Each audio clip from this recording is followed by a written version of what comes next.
Even though I've done this before, I am genuinely afraid of the outcome because I am using nice watercolor paper.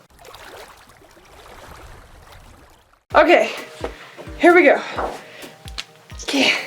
I'll use my non-dominant hand so nobody thinks I'm like trying to make a specific shape for this, and then we'll just see what happens. Yeah. What? What? Are you kidding me right now?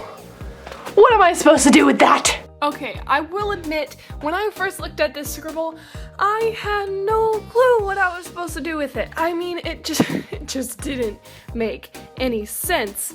And for those of you who have never heard of this challenge before, this is the Scribble to a Drawing challenge. So it's a bit self-explanatory. I did a scribble and I'm trying to make a drawing out of it. I skipped to the part where I already sketched out my idea. Turns out after I turned the page upside down is when I got an idea for this drawing, and of course, as always, it ended up being a mermaid because it's my go-to drawing thing, as most of you know. And so I made the scribbles with my Prismacolor brush pen, so I decided to just line the rest with that same pen to try and hide the original scribbles, because kind of the point of this challenge is to kind of create a drawing around the pen marks you make to make it look like they weren't there in the first place. And this is a really great challenge for if you're ever stuck in an art block. I think it's really useful. And also, I just think it's a fun challenge in general. So after I did all the line work and tried to figure out how to hide those original lines, I broke out my Crayola Super Tip markers. And I didn't plan out a color palette for this, and I wish I did because I'm not too happy with the finished colors.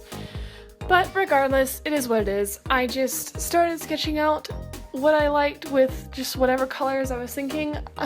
To better explain the hair was meant to look like a jellyfish, and it didn't really happen that way because there were layers to it to kind of hide those original lines.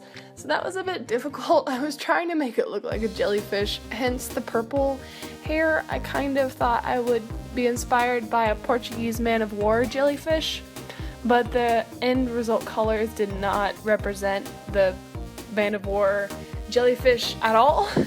And I guess my brain just sort of shut off halfway through, and I just stopped thinking about colors and just started grabbing markers and putting them on the page, which isn't the best way to go when you're trying to create a good composition for a piece of artwork.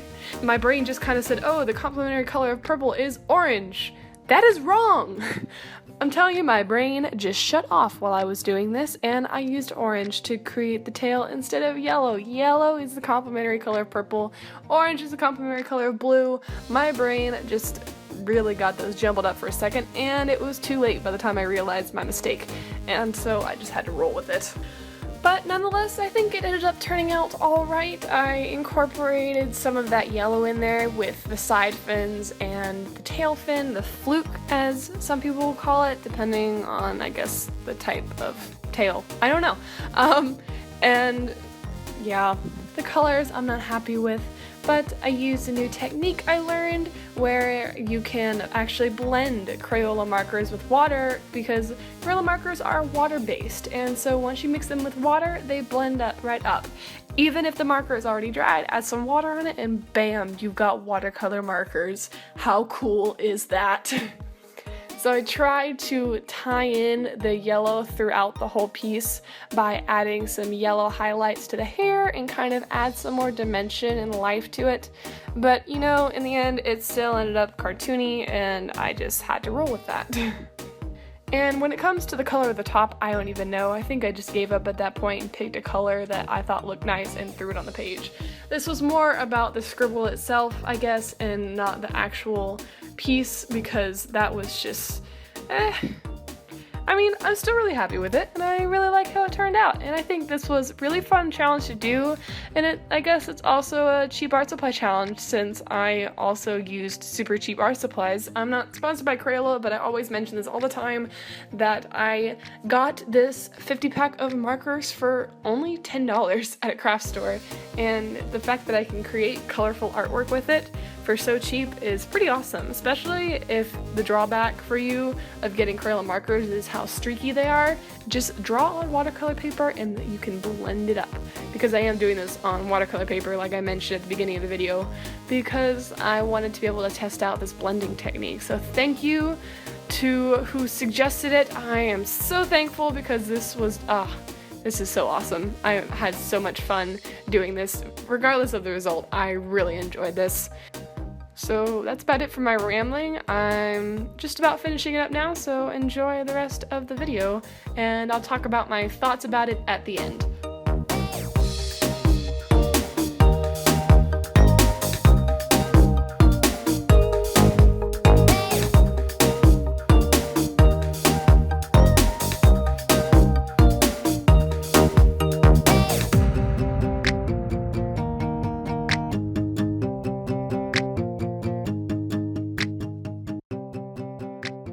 Well, here is the finished drawing.